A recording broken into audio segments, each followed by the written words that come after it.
Fluida dinamis.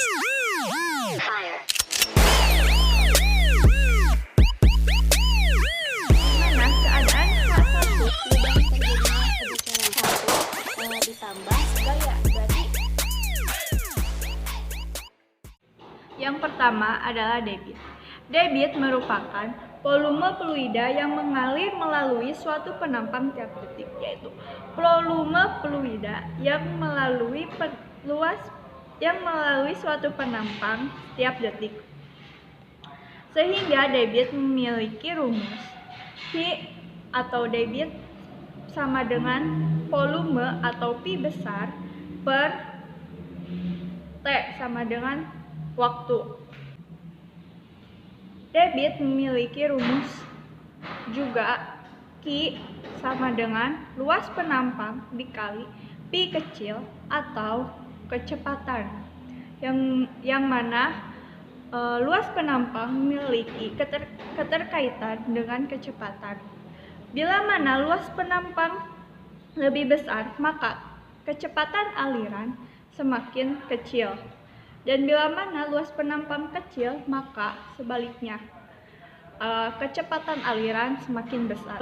Sehingga debit memiliki aturan Q1 sama dengan konstan, yang dimana A1 dan V1 memiliki nilai yang sama dengan A2 dikali kecepatan yang kedua.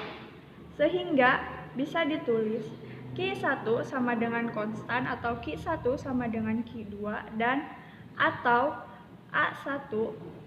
A1 dikali V1 sama dengan A2 dikali V2, atau A1 dikali V1 sama dengan konstan. Hukum Bernoulli.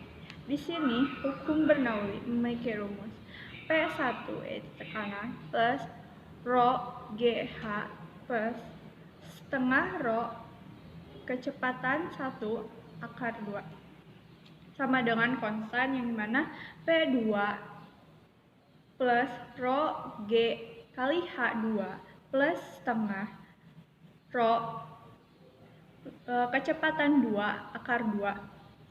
Di sini ada gambar mana ada penampang 1 dan penampang 2. Maka di sini ada tekanan 1 dan tekanan 2. Di sini juga ada kecepatan 1 dan kecepatan 2. Di sini rho memakai rho tergantung kita memakai apa, itu rho air atau rho raksa. Di sini diambil di mana keadaan H1 berada di tanah, yang berarti H1 bernilai 0 meter, sementara H2 memiliki nilai dari luas penampang hingga permukaan tanah. Setiap titik aliran memiliki nilai yang sama, sehingga berlaku Q1 sama dengan Q2 bila mana A diketahui nilainya, sehingga bisa memakai rumus A1 kali P1 sama dengan A2 dikali P2. Nah, yang selanjutnya adalah teorema Torricelli. Teorema Torricelli ini terjadi pada kasus tangki bocor. Di sini saya sudah menggambar contoh tangki bocornya. Ini adalah lubang terjadinya kebocoran. Di sini saya tuliskan Y, yaitu adalah tinggi lubang dari permukaan tanah. Dan di sini saya tuliskan H.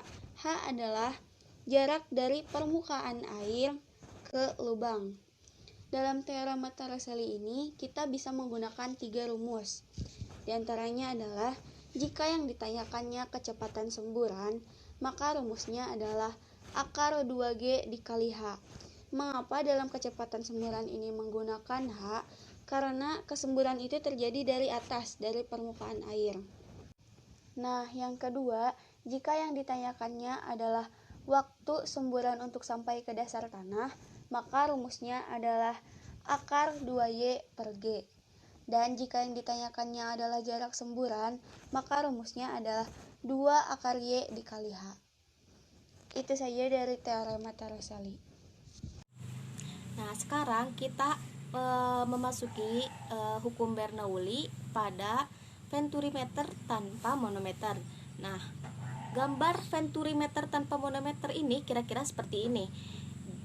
Di sini ada luas penampang yang besar dan juga luas penampang yang kecil.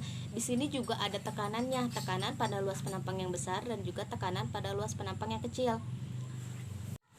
Nah, cara menerapkannya kita dapat menggunakan hukum Bernoulli yang dimana rumusnya adalah P1 ditambah rho GH1 ditambah setengah rho V kuadrat rho V1 kuadrat sama dengan P2 ditambah rho GH2 ditambah setengah rho V2 kuadrat. Nah, tetapi pada venturimeter tanpa manometer ini tinggi pada setiap luas penampang ini sama, yang dimana dapat kita artikan yaitu tingginya sama dengan 0. Dengan demikian apabila tingginya sama dengan 0 maka rho GH nya sama dengan 0 pula. Maka dari itu rumusnya akan berlaku P1 ditambah setengah rho P1 kuadrat sama dengan P2 ditambah setengah rho P2 kuadrat. Nah, untuk mencari tekanan pada zat cairnya dapat digunakan rumus seperti ini, yaitu P1 dikurangi P2 sama dengan setengah rho dikali V2 dikurangi V1 dikuadratkan, di mana V2-nya yaitu kecepatan pada luas penampang yang kecil untuk V2-nya. Nah, V1-nya yaitu kecepatan pada luas penampang yang besar. Untuk mencari kecepatannya, apabila kecepatannya tidak diketahui, maka rumusnya sebagai berikut. 2 dikali gravitasi dikali tingginya yaitu ini, dibagi A2 dibagi A1 dikuadratkan dikurangi 1. Nah, apabila untuk mencari V2-nya dapat digunakan rumus Bernoulli yang sudah dijelaskan sebelumnya, yaitu A1 dikali V1 sama dengan A2 dikali V2. Nah, lanjut kepada materi mengenai venturimeter dengan manometer. Nah, dengan venturimeter dengan manometer ini bedanya dengan yang tanpa manometer, yaitu ada alat penghubung seperti ini. Nah, alat penghubung ini diisi dengan air raksa. Air raksanya itu ketinggiannya dapat dihitung dengan H raksa. Pada venturimeter dengan manometer ini tidak jauh berbeda dengan venturimeter tanpa manometer. Ada luas penampang besar, ada luas penampang kecil, dan juga ada tekanan pada luas penampang besar dan juga tekanan pada luas penampang yang kecil. Nah, untuk menghitung rumusnya juga tidak jauh berbeda dengan venturimeter yang tanpa manometer. Bedanya pada venturimeter dengan manometer ini yaitu cara mencari kecepatannya apabila kecepatannya tidak diketahui, yaitu caranya V1 sama dengan 2 dikali rho raksa, itu massa jenis raksa, dikurangi massa jenis zat cair, dikali gravitasi, dikali tinggi raksa, kemudian dibagi massa jenis zat cair, dikali A1 dibagi A2 dikuadratkan, kemudian dikurangi 1. Nah, sekarang kita masuk ke gaya angkat pesawat. Gaya angkat pesawat ini pasti berhubungan dengan sayap pesawat. Di sini kita kasih contoh sayap pesawat ya. Nah, contohnya tuh seperti ini. Ada garis-garis di atas dan garis-garis di bawah itu sebagai udara bagian atas dan udara bagian bawah. Kemudian di sini juga ada kecepatan bagian atas dan kecepatan bagian bawah. Kecepatan ini disimbolkan dengan V atas dan V bawah, kecepatan atas dan kecepatan bawah. Kemudian di sini juga ada tekanan atas dan tekanan bawah. Tekanan ini disimbolkan dengan huruf P atas dan P bawah.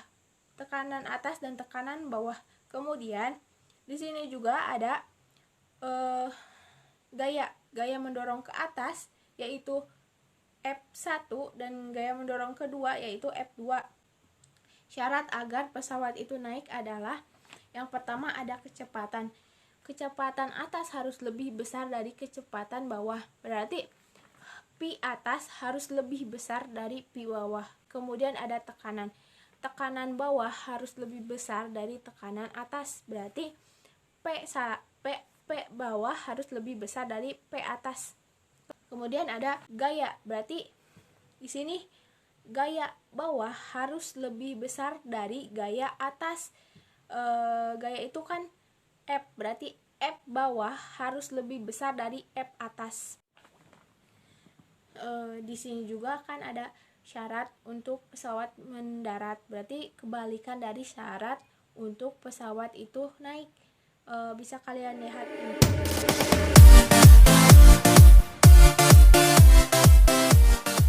Nah, sekarang kita masuk ke rumus gaya angkat. Gaya itu kan F, berarti F1 dikurangi F2 sama dengan setengah kali rho udara dikali P atas kuadrat dikali P bawah kuadrat dikali A. A itu luas penampang. Kemudian di sini juga ada satu rumus lagi. Kalau diketahuinya berat pesawat, berarti F1 dikurangi F2 sama dengan berat pesawat. Berat pesawat ini adalah massa dikali gravitasi. Sekian dari kelompok kami. Mohon maaf apabila masih banyak kekurangan dan juga kesalahan. Terima Terima kasih. kasih. Wassalamualaikum warahmatullahi wabarakatuh.